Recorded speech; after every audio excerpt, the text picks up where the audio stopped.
It's the Ralph Nader Radio Hour. Stand up, you've been sitting way too long. Welcome to the Ralph Nader Radio Hour. My name is Steve Scrovan, along with my co-host David Feldman. Hello there, David. Hello, everybody. And the man of the hour, Ralph Nader. Hello, Ralph. Hello. Today we're going to find out what Steve Donziger didn't learn at Harvard Law School. And to explain exactly what Ralph is talking about, on today's program, we're going to talk about Chevron, a powerful corporation that doesn't handle defeat gracefully. Multi-billion-dollar international petrochemical conglomerate, Chevron bought up their competitor Texaco in 2001 and inherited a class action lawsuit over a little mess known as the Amazon Chernobyl. That suit was filed on behalf of more than 30,000 farmers and indigenous people whose lands and bodies were poisoned by oil drilling operations in the rainforests of Ecuador. Chevron didn't want to clean up their oopsie, took the suit to an Ecuadorian court, and in 2011, they lost the case in an $18 billion judgment. Then Chevron appealed all the way to Ecuador's Supreme Court. Then Chevron got their judgment reduced to $9.5 billion. Then Chevron moved their assets out of Ecuador so the plaintiffs could never collect. Then Chevron filed a RICO suit against one of the plaintiffs' lawyers, Steven Donziger. They sought $60 billion in damages. They accused him of extortion and fraud, racketeering, obstruction of justice, and witness tampering, and that was just the beginning. So today, Steven Donziger is going to tell us his side of the story. He'll be our only guest today. And as a special treat, we have invited onto the show our resident constitutional scholar, Bruce Fine, who will be part of the conversation. Hello, Bruce. How are you today? Good. It'll be great to have you here. Ralph, you can bring him in at any point. And as always, we will check in with our corporate crime reporter, Russell Mokhyber. But first, what happens when you sue Chevron? They say, you sue us? No, we sue you. Steven Donziger is an environmental law attorney whose legal team won a landmark judgment against Chevron for polluting the Amazon rainforest. So why did a New York judge place him under house arrest? Let's find out. Welcome to the Ralph Nader Radio Hour, Steven Donziger. Hey, thank you for having me. Appreciate it. Welcome indeed. This is a global cause célèbre, what Chevron has been doing to Steve Donziger. And it's not just an environmental suit, it's a human rights suit affecting the health and safety of thousands of indigenous peoples in the Amazonian area of Ecuador. It was originally Texaco that spilled huge amounts of oil and total disregard of safety in so many respects before it was purchased by Chevron. And Steve has had the support of 55 Nobel laureates. He's had the support of scores of lawyers who have criticized the case for judicial improprieties and malicious prosecution by Chevron and its law firms. Some of you may have heard about this case, but for those of you who haven't, I want Steve to summarize the case up to the Second Circuit Court of Appeals decision a few weeks ago, overturning one of the charges against Steve. Steve, why don't you summarize the case, and we'll take it to, I hope, a new level of exposure. Well, thank you, Ralph, Steve, and Bruce. I'll say at the outset, Ralph, one of the reasons I got into this line of work is because I was always inspired by you, and hearing you speak at Harvard Law when I was a student there was something I still remember. Jason Adkins, a mutual friend, introducing you. So thank you for all you've done and for what all of y'all have done. It's inspirational. Now, the case. This has been a 27-year case. So I'm going to give you the real thumbnail sketch. Basically, I first went to Ecuador as a young lawyer in 1993 with a team of lawyers and doctors to investigate what we were told was the world's worst oil-related catastrophe in the northern part of Ecuador's Amazon, where Texaco had operated for 25 years and had designed a system to deliberately pollute the environment as a way to lower its production costs. This was not an accident. It was not like the BP spill in the Gulf of Mexico in 2010. This was a system designed to pollute. And when the indigenous peoples who were living in this region started to notice that their water sources, their beautiful fresh water sources in this delicate, pristine ecosystem started to taste funny and there was oil in them, they were told by Texaco's engineers that there was nothing to worry about and that the oil was like milk and had vitamins. There was a complete abuse of the people of this region in the way Texaco designed this system. Ultimately, Chevron bought Texaco in 2001. So I'm going to describe this as a Chevron problem because it now is a Chevron problem. And Steve, let me interrupt. How large a territory of pollution was this? It's approximately 1,500 square miles. There's 6 separate oil fields in this enormous area. By the way, in the modern day, you'd never be able to buy a concession, an oil concession this large. You know, this was the first big oil concession Ecuador sold, and they didn't really know what they were doing.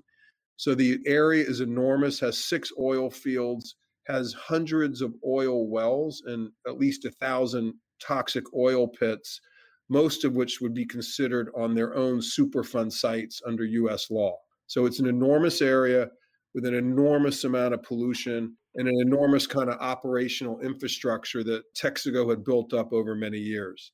When we went down there in 1993, it was like looking at an apocalyptic scene. I mean, there was gigantic lakes of oil in the rainforest. There were these pits they built and Texaco built with this toxic oil in it, that they built pipes out of the side of the pits to run the overflow into streams that people were drinking their fresh water out of.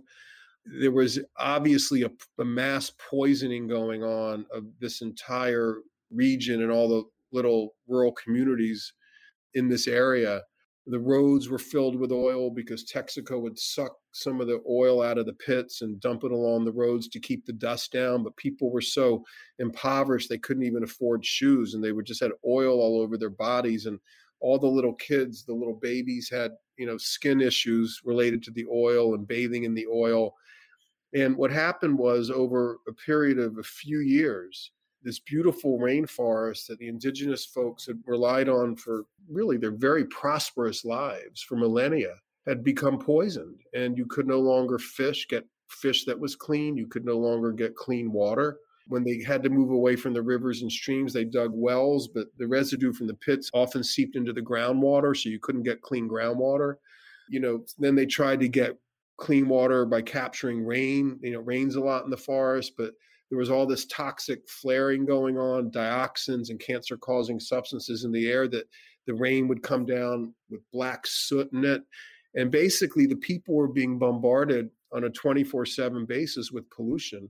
And no regulation whatsoever? Virtually none. I mean, Texaco did this openly, deliberately for many years. And the biggest fine they were ever hit with by the regulatory authorities was about $50. And they were getting this oil per barrel pretty cheap, I suppose. Extremely cheap, and they were making, massive sums of money. I mean, so was the Ecuadorian government to some degree, but Texaco was, had negotiated a really favorable deal, and they made billions and billions of dollars while they were dumping the toxic waste onto the lands of these indigenous peoples. And, ultimately, Ralph, it's a business model that is based on grifting. I mean, basically, Texaco took out the oil, made the profits, privatized the profits, and then socialized the costs onto some of the most vulnerable communities on the planet. So to get to sort of the litigation, which I'll try to describe quickly, we filed in U.S. federal court in New York against Texaco. The reason we filed in New York, this is in 1993. The reason we filed in New York is because that's where Texaco's headquarters was. That's where the decision to pollute in Ecuador was made. We then fought for 10 years to get in the courthouse door. Texaco was represented by King and Spalding at the time, and they fought hard to get the case to Ecuador. They filed multiple affidavits praising Ecuador's court system. Ultimately, they won that battle. The case went down to Ecuador in 2001. We organized a team of Ecuadorian lawyers to continue the case. Chevron had promised to accept jurisdiction in Ecuador as a condition of the case being moved out based on the doctrine of forum nonconvenience. The first thing they did when we got there is they challenged jurisdiction, went back on their word, and they became very obstructionist, and the case took 8 years. It culminated in a resounding and important victory for the communities who were represented by a team of Ecuadorian lawyers. And that happened in 2011. Chevron knew it was likely to lose the case based on the evidence. So a couple of weeks before the Ecuadorians won in the court of Chevron's choosing, Chevron came back up to New York and came to the court that they had tried to block the Ecuadorians from litigating in the 90s, came back to that same court to sue me under a racketeering law, claiming that the entire Ecuador case that I had spent many years working on was a sham litigation and the product of fraud. And, in 2009, Chevron, we got an internal email from a Chevron consultant saying that their defense strategy was to demonize Danziger. And this was really the first big step in what I've been dealing with for the last 10 or 11 years now, which is probably maybe the most well-financed corporate attack on a single individual in the history of our country.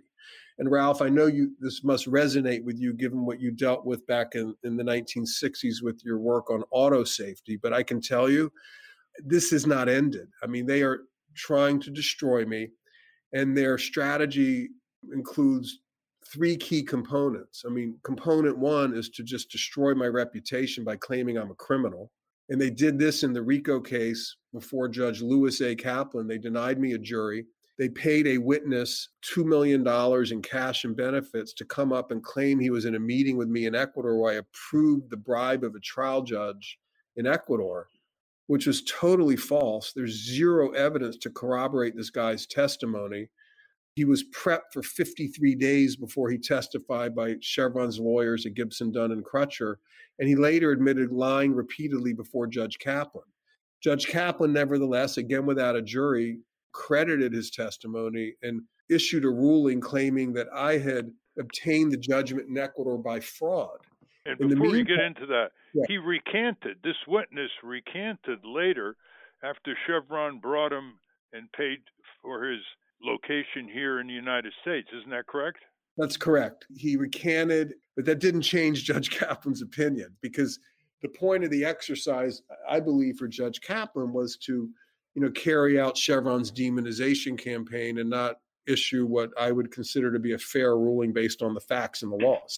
Steve, after receiving evidence and a huge amount of testimony, the court in Ecuador rendered a huge verdict against Chevron, which prompted Chevron's counterattack against the judge and against the judicial system in Ecuador, the very country they wanted the case to be decided in the first place.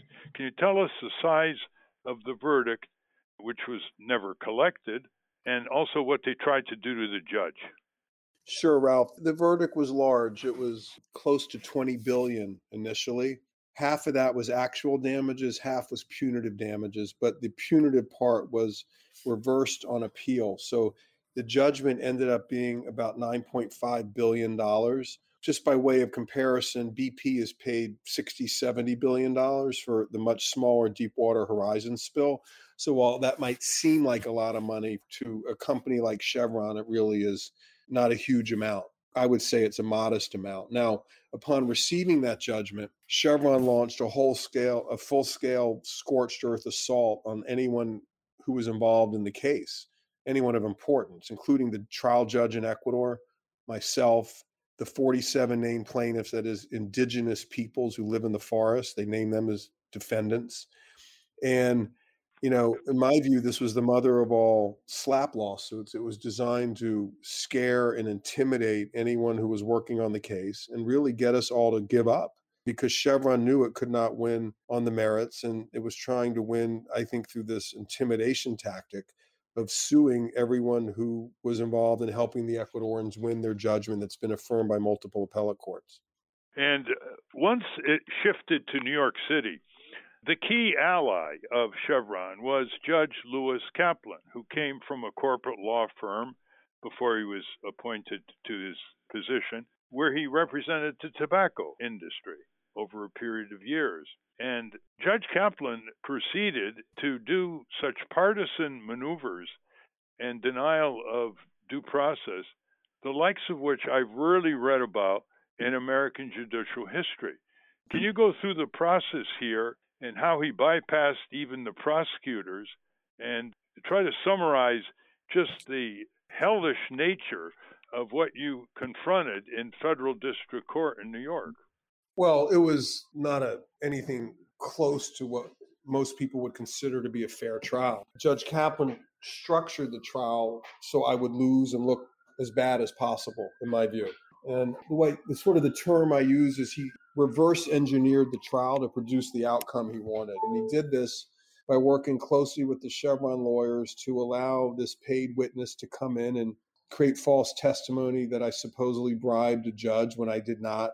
He hid the fact, for the most part, that Chevron had paid this witness significant sums of money, had coached him for 53 days. He refused to let me testify on direct and tell my story. He denied a jury. He denied you a jury trial? How could he do that under our Constitution? He just did. Let me explain. I am the first person in U.S. history, sued under civil RICO who's been denied a jury. And I hope I'm the last.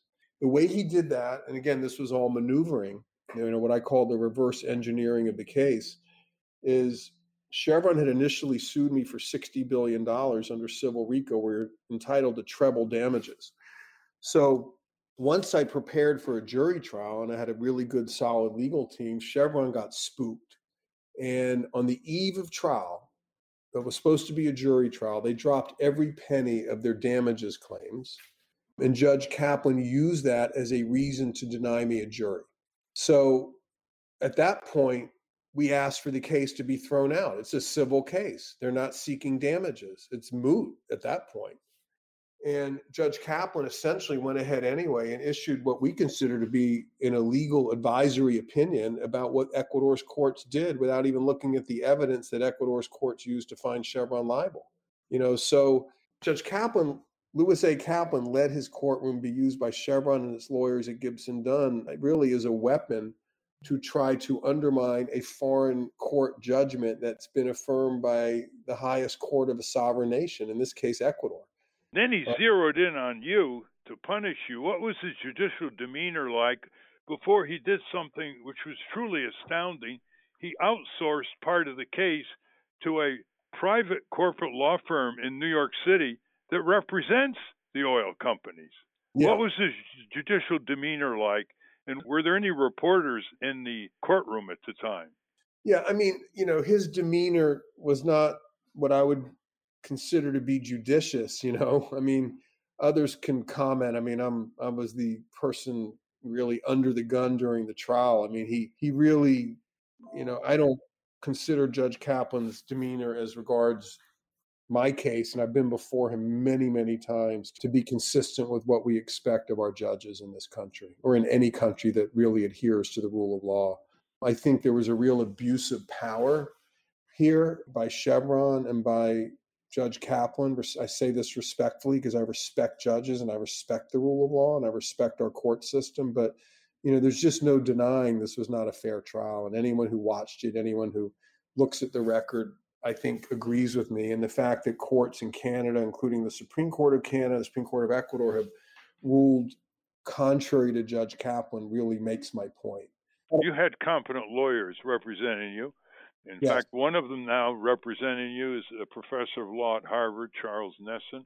But the judge wasn't satisfied with what was going on in the courtroom, and he wasn't satisfied with the prosecutor not going along with what the judge wanted to go after you. What did he do? So basically, as we were litigating our enforcement actions around the world, Judge Kaplan charged me with criminal contempt of court for appealing an order, I believe in an unlawful order, it turned out to be unlawful, that I turn over my computer, cell phone, and all my confidential communications to Chevron in the middle of the litigation. And his theory was, Chevron had dropped all damages claims against me to avoid a jury. So subsequent to Judge Kaplan's decision in a non-jury trial, he imposed, without a jury, millions of dollars of court costs on me, essentially ordered me to pay Chevron's legal fees for their persecution of me. And I'm a human rights lawyer who lives in a 2-bedroom apartment. They're a company that has $250 billion annually in revenue. And this was just another component of the attack strategy, which was to bankrupt me and to take my life savings and to take all my assets and really force me into homelessness. Because had I not had enough cushion with my wife, and had we not owned our apartment in Manhattan, I don't know where I'd be right now. He basically took all my money, or let Chevron take all my money and freeze my bank accounts. So, even though Chevron got the benefit of denying me a jury by dropping damages claims, they ended up, after the case, still without a jury, getting millions of dollars of damages against me that they've used to essentially wipe out my life savings. And Judge Kaplan authorized this every step of the way. Then he used hundreds of thousands of dollars of taxpayer money to hire a private law firm by the name of Seward and Kissel to do what? To prosecute me in the name of the government. I mean, he basically turned over to big oil, the oil industry, the power to prosecute its main critic. That's me. Judge Kaplan was obligated under the law, once a judge charges a person with criminal contempt, and I assert my innocence. I think the charges really are highly questionable, if not baseless, but let's assume they're legit. At that point, he's obligated to take the charges to the U.S. attorney for prosecution, which he did. In this case, the U.S. attorney in New York turned down the case, declined to prosecute me for obvious reasons, in my view. Judge Kaplan then appointed Seward and Kissel, a private law firm that has an attorney-client relationship with Chevron, to prosecute me in the name of the government. So essentially, I'm being prosecuted by a Chevron law firm that is billing taxpayers and has billed taxpayers approximately $600,000 to go after me on a misdemeanor. And they've also locked me up in my home now for almost 600 days on a charge that has a maximum penalty upon conviction of 180 days. There is no purpose to this other than to harm me and to have Chevron retaliate against me for our successful human rights work and holding the company accountable in Ecuador. But what's really shocking is that this is happening in U.S. courts. I mean, if you look at this, Ralph and Steve, I am the only person that we can find in the entire United States who's charged in the federal system with a misdemeanor, who's been held even one day prior to trial. And now I've already been held almost 600 days. I mean, it's just unheard of. You're in effect under house arrest for a civil misdemeanor contempt charge by Judge Lewis Kaplan? Yeah, well, it's a criminal misdemeanor contempt charge now because he just pressed a button and called it criminal. But regardless, I mean, you don't lock people up on misdemeanors when they have no criminal record. It never happens. There's not a single other example of this happening in our country. Why is it happening to me? Might it have something to do with my successful human rights work? Might it have something to do with the fact I'm being prosecuted by a private Chevron law firm as opposed to prosecuted by the regular federal professional prosecutor? And this private law firm, Seward and Kissel, is billing taxpayers massive sums of money to go after me.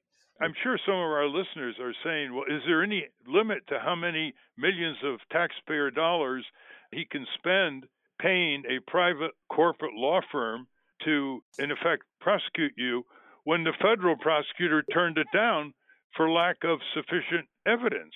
Is there any limit? He's already at the level of some $600,000. Any limit? I don't know of any limit. I mean, they seem to have limitless funds. And just, this is an important point. In the federal system here in New York, if you're assigned counsel for a criminal defendant charged with a misdemeanor, the maximum amount of money you can be paid is $3,200 for your representation. Seward and Kissel has already billed $600,000 to prosecute me. I mean, it's just extraordinary. It's like literally, 100 plus times more than what a defense lawyer would get in this type of case. Well, how do they get away with that? Judge Kaplan authorizes it, and apparently there's a fund in the federal trial court for this purpose. I mean, I don't know where the money comes from. We tried to find out, but Judge Loretta Preska, who Judge Kaplan appointed to preside over my contempt cases, refused to grant us any kind of hearing to figure out, Seward and Kissel's relationship, the full breadth of their relationship with Chevron. We know it exists because they've admitted it, but we don't know the details of it. Whether they represented Chevron in the Ecuador case in some way, we think they might have. And, whether they're engaging, and we think they are engaging in ex parte communications with Judge Kaplan, which they've never denied.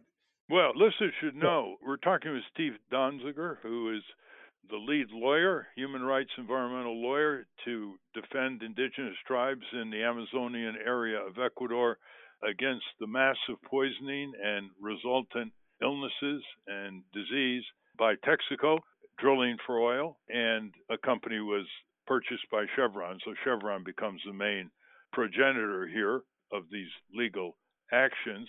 Steve, let me ask you this. I like to have people's names put on the table here. Tell me the names of the lawyers for the Gibson, Dunn and Crutcher firm. Tell me the names of the lawyers for Seward and Kissel. They hide behind their firm names. Let's put their names on the table here. And I want you to characterize under the Code of Professional Ethics their behavior. Okay, so in Seward and Kissel, that is the Chevron lawyers prosecuting me, there's three of them primarily, a woman named Rita Glavin, a gentleman named Brian Maloney, and another woman named, I think her name is Sarit Armani. In Gibson Dunn, it's Randy Mastro, Andrea Newman, Ann Champion, William Thompson, Ted Boutros, and, a slew of others, but those are the main ones. These people are profiting massive sums of money by engaging in what I believe is a human rights violation against the people of Ecuador and their council, meaning me. But I think it's important that they be held to account on a personal level. They have also orchestrated my disbarment without a hearing. It's under appeal now before the New York Court of Appeals. I'm talking about the Gibson Dunn team, led by Randy Mastro. And in my bar hearing, which I finally got, it was called a post-suspension hearing. There were 8 Chevron lawyers from Gibson Dunn in my hearing, occupying scarce space and clearly text messaging my 2 bar grievance counsel prosecutors. Well, have they violated in one way or another the professional code of ethics? Well, in my opinion, yes.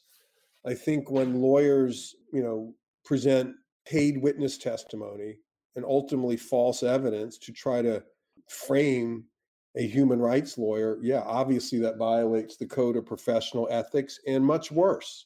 But, this is the game that is being played right now. It's a part of a playbook that Gibson Dunn has invented. I mean, I shouldn't say they've invented it. They've sort of perfected it. It's always existed, as you know, better than most, to turn the tables on corporate accountability lawyers and campaigners who are successful. Just like there's a group of lawyers who called themselves defenders of democracy, moving to disbar Rudy Giuliani, they filed a 50-page complaint with the New York Lawyer Regulatory Commission, whatever its actual name is. So this could be done against these lawyers as well. Now, that's not anything you can get involved in, but I just want to put it before our listeners that these lawyers have to be held accountable as well. Now, what about the shareholders? Has there been any shareholder action against Chevron for wasting so much of its resources and violating so many standards and protocols and perhaps verdicts in Ecuador? Any action there that you know of? So the Ecuadorian communities have worked with a lot of Chevron shareholders over the years to sponsor resolutions questioning management's obvious mishandling of the litigation and waste of money on legal fees. And some of these resolutions have, won the support of the advisory bodies and have gotten very significant support in the 30-40% range, which, as you know, is a lot. And then a bunch of people, well-known people like Alec Baldwin and others like indigenous leaders from Ecuador, like Humberto Piaguaje, have gone to shareholder meetings and confronted the CEO about these abuses. The CEO, by the way, of Chevron is Michael Worth. And they just, they have not done anything. Okay. And what I mean by that is the management of Chevron, the management team is, I think, up to its neck in this awful strategy that they've authorized so many expenditures for legal fees that, and I think they're so deep in it, they don't know how to get out of it. And they just keep going and going and going down the same path of scorched earth, spend money on lawyers, disrespect the people of Ecuador, disrespect the rule of law, don't pay the judgment. So I think Chevron's management is behaving in really a unethical way. I think they don't know how to shift gears. And I also think the Gibson Dunn lawyers and Chevron's general counsel and CEO are really in bed together in terms of their common interest in destroying me and evading this judgment because they've already spent so much money, invested so much money in the strategy. There was an email in 2009, an internal Chevron email that said, our long-term strategy is to demonize Danziger. Okay, this has always been their strategy because they know they have no argument on the merits. And that is wrong. So I don't know a way for shareholders to step up the pressure, but I will say this. The public pension fund world has been pretty supportive of the Ecuadorians in terms of challenging Chevron management on this issue. The private fund world, less so. And, you've seen kind of a shift with the BlackRock letter by Larry Fink about the importance of placing environmental concerns front and center when making investment decisions. Yes. I think we're living in an extraordinary moment on this issue. And I would like to see some of the private funds sort of look at this and also challenge company management. I think that would make a big difference. Now, one more frolic and detour by Judge Lewis Kaplan.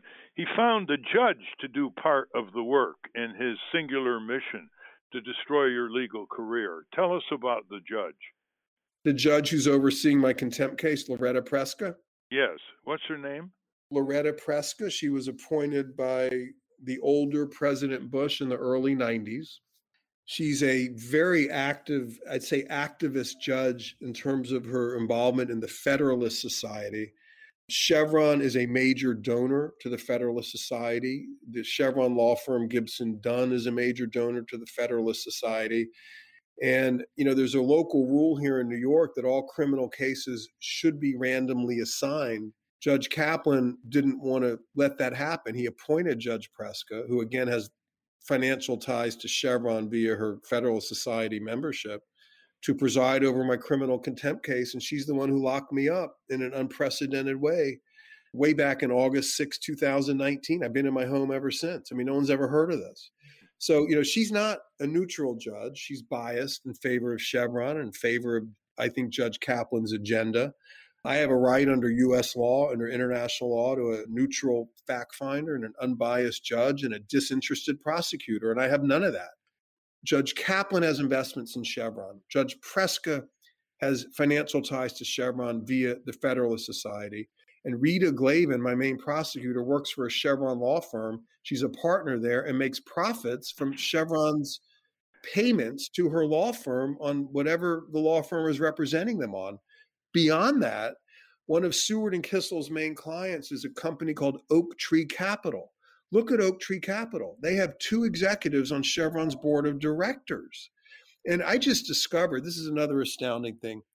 The New York Times has completely ignored this story for 2 or 3 years. I've pitched multiple reporters I know over there. And for some reason, while they appropriately cover human rights problems around the world, they can't, get in a taxi and go 1 mile up the street to my house and interview me. And I'm realizing that there's a billionaire investment named Robert Denham who serves simultaneously on Chevron's board of directors. He serves on the board of directors of the New York Times, and he's a major figure in Oak Tree Capital, which is the main client of the prosecuting law firm, Chevron law firm, Seward and Kissel. Go figure. It's just unbelievable, the interconnectedness of these various interests in a situation where the law requires utter neutrality. Has there been a formal petition by your lawyers demanding Judge Lewis Kaplan recuse himself for overwhelming conflicts of interest and injudicious behavior? Yes, there's been multiple recusal motions. He denies them all. We've taken 2 of them to the appellate court. They ruled in his favor. There's an institutional thing going on here in New York where the appellate court, and I say this respectfully because I have matters pending before them, but it seems to be very hard to get the appellate court to hold Judge Kaplan to account, which is why he seems to be increasingly emboldened to do these, what I would call radical moves that are obviously abusive and illegal. Well, before we get to some of the indigenous leaders that you worked with in the Amazon, because they deserve to be described by you for their valiant efforts, let's bring in Bruce Fine. Bruce, what are your views on all this, and how do you make the judiciary, especially Judge Lewis Kaplan, accountable here? Or are they a law unto their own making, the whole federal judicial establishment in New York City? Well, it is rather shocking. I mean, the law is quite clear that you have a due process right before bias seeps in, to avoid a trial before a clearly biased judge. And that standard was reiterated on numerous occasions in connection most recently with Michael Flynn Mandamus petitions up and down before he got pardoned by President Trump. So the argument that, well, you should have to suffer through a trial by a judge and then, a year and a half or 2 years later, make your claim on appeal is clear legal error. And with regard to, how can we get the judiciary to police itself because it's very clubbish? It is very difficult. And all I could think is, at least now, it might be possible to seek some kind of congressional oversight hearing before the House Judiciary Subcommittee. Jamie Raskin is the chair of the subcommittee at present, because you need sunshine. This kind of misconduct is shrouded in secrecy. You point out the New York Times is not covering it, and the only way to embarrass a court and to move it forward is to cast sunshine and information on it, and certainly that's something that could happen with a congressional oversight hearing. You're correct. It's possible. I don't know who is the circuit judge for the Second Circuit who sits on the Supreme Court. Is that Sotomayor? I believe that's correct. Yeah, because that's the other place they can go. You could seek an immediate stay of the proceedings until the Supreme Court could have a chance to review a certiorari petition, because the facts are so egregious. Now, the other thing is, because it seems, Steve, that you've uncovered additional facts showing bias, at least the appearance of bias, with these interconnecting board memberships and financing that would justify returning and renewing a motion to recuse, because we have newly discovered evidence that was acquired by further due diligence, if you will. But it's unfortunate that the independence of the judicial branch does enable this clubbishness to work in this rather insidious fashion, if you will, almost incestuous, to protect each other. Listening to all this, Steve, reminds me of all the hundreds of thousands of minority defendants falsely accused, without competent counsel, railroaded into jails by biased or crooked judges at the state and federal level all over the country in our country's history. But this is an amazingly high-profile, brazen attempt to mimic the criminal injustice system that has been inflicting its rapacious powers over powerless people in our country, not just minorities, powerless people in our country. So this has additional significance in terms of putting a ray of light. The New York Times has written all kinds of articles about biased Southern judges against black defendants, and it won't cover this story? It's amazing. It's amazing. I mean, Marty Garbus, who's one of my lawyers, legendary civil rights lawyer, represented Nelson Mandela, Daniel Ellsberg, so many, important people in our history, says this is the worst judicial corruption he's ever seen. He says he's never seen anything like this. And, I think, getting back to a point I think Bruce made, I think we have to get Congress to speak out and look at this. This is not how the judiciary is supposed to work. We have, through various, groups like Amazon Watch and the Sunrise Movement, reached out to Representative Raskin, total silence. We're in the process of trying to reach out to some other senators and congresspersons, but there just seems to be very little interest. And I think Chevron is very active lobbying against me up on the Hill. But Congress must do something here. I mean, that's like the last voice that hasn't been heard from. And the second thing is, several human rights groups led by Amnesty International have written a letter to Merrick Garland demanding a immediate review of this obvious human rights violation. Think back to when the federal prosecutor refused to prosecute me, okay?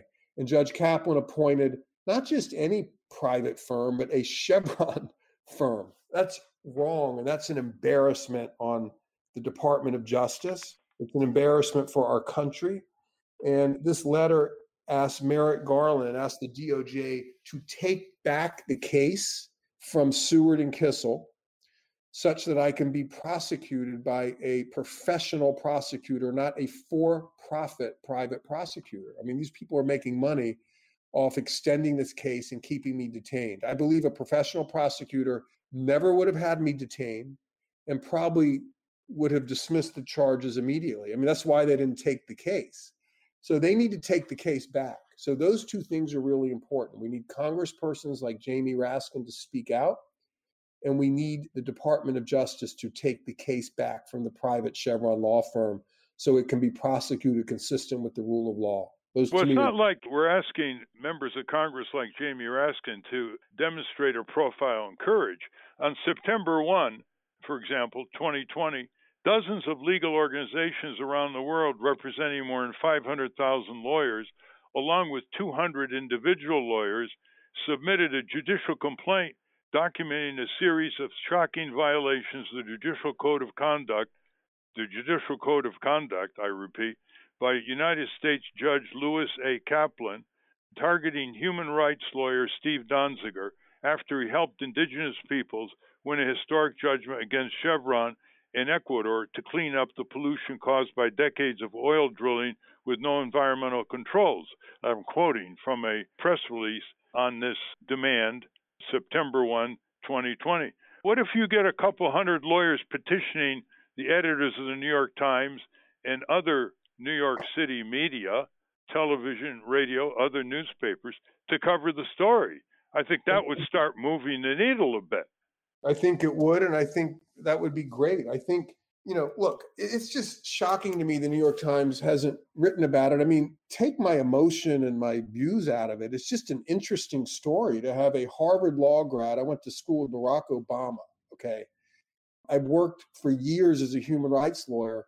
To have a person like that, locked up in his home for almost 2 years without trial on a misdemeanor, I mean, that's a story, right?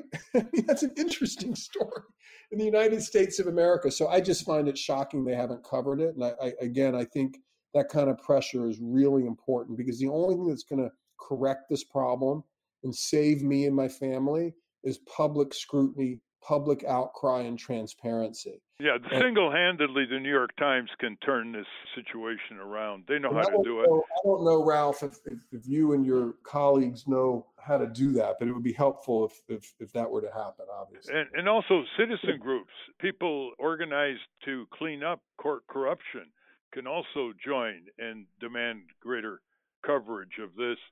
The stench from this whole situation you've been describing, and others who are not even involved in your case have been describing, like lawyers around the world, Nobel laureates, is rising above the Hudson River and Manhattan Island. The new Attorney General, Merrick Garland, he's not without responsibility in looking into this matter. After all, the U.S. District Attorneys operate under his jurisdiction. But I'm also thinking that there has not been, I do believe, a new U.S. Attorney for the Southern District of New York. And it would be compelling if we could get Chuck Schumer when it comes for the hearing for that confirmation, or Gillibrand to be and insist and extract a promise from the new U.S. Attorney there that they will make public the fact that their decision not to prosecute is being overridden, and to make a public statement to that effect, that we're dumbfounded that the judge would not rely upon the judgment of the prosecutor. But that opportunity would be ripe. He's got to get Senate clearance, so he's got to respond to those kinds of questions. That's a good point. Steve, is the New York Times going to say that years ago they covered your story? Well, I've talked to a bunch of reporters there. I mean, one actually had a story assigned, started working on it, and then it got killed 2 weeks later. So But when was the last time they covered it and actually printed it? years ago. Like what, 5, 10? No, like it was at the end of the RICO case. It was like 2013 or 14. Okay. And the other thing is you were on 60 Minutes on 2009, right? Yeah, and that story won an Emmy and ended up getting knocked off the CBS website under pressure from Chevron. CBS has always stood by that incredible report that embarrassed the hell out of Chevron, told the truth. But, under, I think, ad pressure and other pressure, they decided not to engage with Chevron and they took it down. I will say that the pressure on big media from Chevron is constant and intense. I mean, they have killed so many stories. I have incredible stories about how they kill stories about this case. On the other hand, the performance of the independent media, The Nation, The Intercept, and other outlets like that, you guys, the Scheer Post, Bob Scheer, Chris Hedges, James North, Sharon Lerner, so many have reported truthfully and comprehensively about this case and what's happening to me, and I salute them. But it's very obvious that some of the bigger media outlets in our country are staying away from the story under pressure from Chevron. Tell us about some of the indigenous leaders who are so valiantly stood ground against Texaco and later Chevron, especially an indigenous leader, Emergildo Criollo of the Cofan tribe. Yeah, well, thank you, Ralph, for the question. I mean, I've had the honor and privilege of really being able to develop close relationships with a lot of the indigenous leaders in this area. I've been down there many times over the years. And Emergildo is a special leader, man of great dignity, lost 2 children to the oil contamination, to cancer. He's one of the people who tells the story about how the Texaco engineers told the indigenous people that the oil was like milk and had vitamins. And, people need to understand that people like Emergildo, Humberto Piaguaje, Luis Yanza, so many, Mariana Jimenez, Rosa Moreno, the nurse who recently died of cancer, my good friend. This is a citizens campaign. It's not Steven Donziger. It's the people of Ecuador who have organized themselves. I'm talking about indigenous leaders and non-indigenous rural community leaders who live in the same area and have united to hold this company accountable for the world's worst oil-related contamination. These people suffer immeasurable harm just trying to survive day to day in an environment where you cannot get clean water and people do not have money to buy bottled water. So you're basically forced. It'd be like when you go to your tap in your home here in the United States, every time you turn it on, you have no choice but to drink something that is at least a little bit contaminated with cancer-causing substances, but you have no choice because you can't die of thirst. The physical impact of that and the psychological stress of knowing that is enough to really undermine cultures and undermine life and destroy a lot of the economic activity and hope for the future. And, it's an awful situation. So many people have died of cancer because Chevron has refused to abide by this court judgment that it clean up its toxins that it dumped. But, I will say, and I salute the people of Ecuador and the people I know for sticking together, for their tenacity, their determination, and the fact that they continue fighting for justice and for their own survival. I mean, it's pretty impressive and pretty extraordinary. And it needs to be saluted and really studied as an example of what citizens can do to create major change in this world. Chevron has essentially fled the jurisdiction. They are fugitive from justice. That is true. From Ecuador. Are law enforcement officials in Ecuador pursuing Chevron on any possible count? Well, Chevron's influence at the higher levels of Ecuador's government is significant. So the answer to your question is not that I know of, although obviously if Ecuador had a government that was really responsive to its own citizens, they would be looking at those options. Well, before we conclude, we're running out of time. How about input from Steve and David? Yeah, Steve, I'm curious. Are you still under house arrest? I wasn't clear on that. You still under house arrest? Yes, I am under house arrest. It's been 589 days today. Sorry, I had an argument last week before the Second Circuit to get off house arrest, and the panel still has not ruled. So it's possible I'll get a decision soon that might give me some good news, but we'll see. Well, I want to know what has that been like? Is this like an ankle bracelet kind of thing? What can you do? Where can you go? What has the psychological cost been for you personally?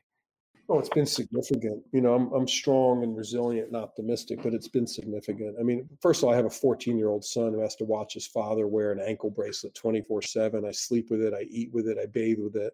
It allows the state to monitor my whereabouts 24/7, even as I move about my own apartment. I can't even go out in the hallway to get the newspaper without permission of a pretrial services officer. I need 48 hours advance permission to leave my apartment, and I can only do it for very narrow purposes like school-related activities and legal meetings and medical meetings. I do get out a little bit, but it's always extremely restricted. I can't be a normal father, and I can't be a normal citizen of this country. My freedom has been taken away from me. I get that there's other people around the world who have it a lot worse off than me. There's many environmental defenders who are murdered in other places, but for the United States of America, this is unprecedented. To lock up a lawyer for almost 2 years without trial on a misdemeanor after he won a successful human rights lawsuit against an oil company, and he's being prosecuted by an oil company law firm, not by the government. And, everyone needs to pay attention to this, because this is a playbook that if we let it happen, the big oil companies, as they face declining profits and structural changes as we transition to clean energy, are going to be using this more and more against its critics. So they can, really extract every last dollar of profit out of a business model that unfortunately is destroying our planet. So there's a lot of anger in the oil industry, and I think it's reflected in how I'm being treated. But man, this is a playbook that can be used in a lot of contexts, not just those who deal with, oil companies, but people who deal with powerful corporations all over. And we have to protect me, both because I need protection, I need to survive this, but also because there's a much larger principle involved here that affects everybody. Tell us, if people want more information, Steve, what is your website? Please go to freedonziger.org. Free Donziger, FREEDONZIGER, all one word, .org. And also, if people want to help, I have a defense fund. This is enormously expensive to deal with. It's called DonzigerDefense.com, DONZIGER, one word.com. And on my defense site, you can make a small donation or a large donation or no donation, but just sign up anyway, and you'll get a regular newsletter giving you updates about the case. And finally, I can be followed on Twitter at @SDonziger, where I do regular, daily updates about the comings and goings of the case and my situation. I need all the support I can get. Again, please go to freedonziger.org to get involved. And we're going to put on our website the Judicial Code of Conduct for federal judges, so listeners can further compare what the standards are for judicial behavior with what's been going on in this legal trial.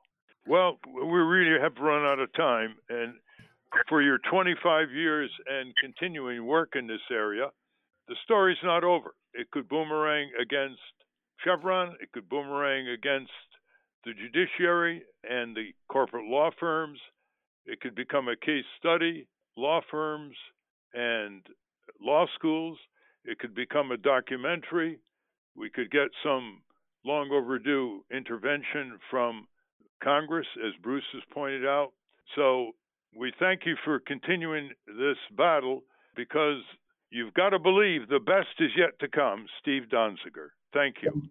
Thank you so much, Ralph and team. Really appreciate the opportunity. Thank you again. We've been speaking with Stephen Donziger. We will link to his story at ralphnaderradiohour.com, as well as his legal fund. Now let's take a break, check in with our corporate crime reporter, Russell Mokhiber. From the National Press Building in Washington, D.C., this is your Corporate Crime Reporter Morning Minute for Friday, March 26, 2021. I'm Russell Mokhiber. The banning of menthol cigarettes, the mint-flavored products that have been aggressively marketed to black Americans, has long been an elusive goal for public health regulators. But now there is a growing momentum in Congress to enact a ban. That's according to a report in the New York Times. Black smokers smoke less but die of heart attacks, strokes, and other causes linked to tobacco use at higher rates than white smokers do, according to the Centers for Disease Control and Prevention. And 85% of black smokers use Newport, Cool, and other menthol brands that are easier to become addicted to and harder to quit than plain tobacco. The African American Tobacco Control Leadership Council has been pushing for menthol bans in communities across the country. The council says that menthol cigarettes and cigarillos are main vectors of disease and death among black Americans. For the Corporate Crime Reporter, I'm Russell Mokhiber. Thank you, Russell. Welcome back to the Ralph Nader Radio Hour. I'm Steve Scrovan, along with David Feldman and Ralph. And that's our show. I want to thank our guests again, Stephen Donziger, and also Bruce Fine for sitting in. For those of you listening on the radio, that's our show for you podcast listeners. Stay tuned for some bonus material we call the Wrap-Up. A transcript of this show will appear on the Ralph Nader Radio Hour website soon after the episode is posted. Subscribe to us on our Ralph Nader Radio Hour YouTube channel. And for Ralph's weekly column, it's free. Go to nader.org. For more from Russell Mokhiber, go to corporatecrimereporter.com. And Ralph has provided 2 separate form letters to send to your representatives demanding they take action on corporate crime and taxing the rich. Just click on the clearly marked boxes on the right-hand corner of the Ralph Nader Radio Hour landing page, and it's all laid out there for you to fill in and personalize any way you want. Go to ralphnaderradiohour.com and take action. To support the American Museum of Tort Law, check out their online shop at store.tortmuseum.org. They have autographed books, flaming Pinto coffee mugs, and other unique gifts for all you lawyers, law students, paralegals, and tort fans out there. And for an independent news source that believes people are more important than corporations, go to populist.com to read or subscribe to the Progressive Populist. The producers of the Ralph Nader Radio Hour are Jimmy Lee Wirt and Matthew Marin. Our executive producer is Alan Minsky. Our theme music, Stand Up, Rise Up, was written and performed by Kemp Harris. Our proofreader is Elizabeth Solomon. Our associate producer is Hannah Feldman. Join us next week on the Ralph Nader Radio Hour. Thank you, Ralph. Thank you, everybody. And listeners, if you want to help make the New York Times a better newspaper, urge them to cover the Donziger Chevron case. Just call the switchboard at the New York Times, 212-556-1234, and ask for the news desk. That's 212-556-1234, and ask for the news desk. Hi, this is Jimmy Lee Wirt, producer of the Ralph Nader Radio Hour, and welcome to the wrap-up as we continue with our conversation with Stephen Donziger. Before we get Attorney Bruce Fine in to talk about the possible measures that can be taken to discipline Judge Lewis Kaplan, one more question. Has anybody thought of a taxpayer suit for waste of taxpayer funds, or would this present a problem of no standing to sue? No, I haven't thought about that, Ralph, and I don't think anyone on our team has. I mean, there's so many types of suits you could do. I mean, I think Seward and Kissel is vulnerable to a lawsuit for depriving me of my constitutional rights as a private law firm. So, we're always thinking about these things. There's always resource questions and the like, but I think that obviously is something that would be worthwhile to examine. Well, did the appellate court render a written decision? On the Mandamus to recuse Kaplan? Yes. A little bit. I mean, it was mixed up with some other issues, and we actually won this in 2011, but they refused. We won the main issue, which was we overturned a major Kaplan decision, but they refused to remove him from the case. And subsequent to that, we've tried a couple of other times, and they back him. They basically say, go to trial. If you lose, come back up, and we'll deal with it at that point. But that gave him carte blanche to basically play with me, deny me a jury, and do the trial that I believe was reverse engineered without any look at what really was going on in Ecuador. So I'm disappointed, Ralph, in the federal appellate court here in New York. I'm hoping for better decisions on this case. I don't think Judge Kaplan should be presiding anymore on the Ecuador case or anything having to do with me. Can you appeal the decision of the appellate court? Well, the only place to appeal it is either to the full court or the Supreme Court. We have appealed a couple of decisions to the Supreme Court with no luck. So, it just seems it's really hard to do. We've tried. I want to say this, though. There's an organization called the International Association of Democratic Lawyers, led by an American lawyer named Jeannie Mirror, who's just awesome. And they put together a 40-page judicial misconduct complaint against Judge Kaplan for his targeting of me, which was submitted last August to the Second Circuit Court of Appeals, which has a complaint mechanism for trial judges. And they recently denied the complaint with virtually no comment. So you basically have a situation where you have judges with lifetime appointments policing themselves. And it just seems like the predominant, institutional interest is for all the judges to protect each other. So, there's really no or very few places to get real accountability for Judge Kaplan's behavior. I mean, I don't see how it happens because the Second Circuit hasn't shown much inclination to deal with it. Bruce, a couple of questions. What about a mandamus action? And what about the state of the federal court disciplinary entity here? Well, that's what Steve said, that there's been a complaint with the Judicial Council for the Second Circuit, and they denied it without really much explanation. Now, obviously, you can seek mandamus, all the way up to the United States Supreme Court.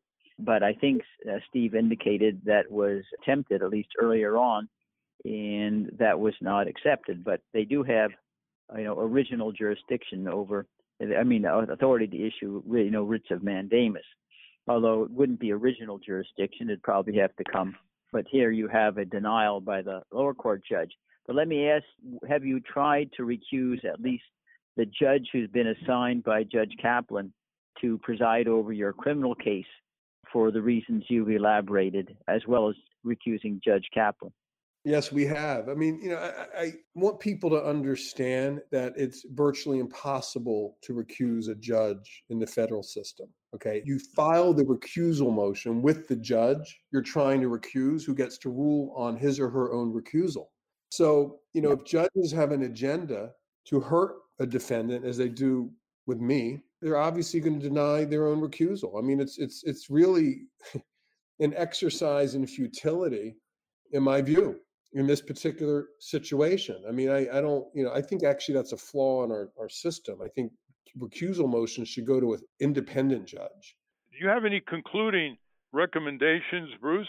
I think Ralph and Steve, Charlie Savage, who is a wonderful lawyer who writes for the New York Times on these issues. I'm a friend of his. I think I'll try to get him interested in looking at this, because he's somebody who actually at least takes the legal issue seriously, but obviously has editors as well.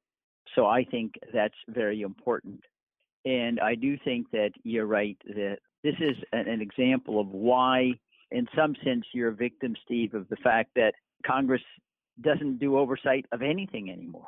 It's just not just the judicial branch. Ralph and I try to get him to do oversight of anything: war powers, surveillance, just silence, even violations of the Hatch Act. So it's a larger issue.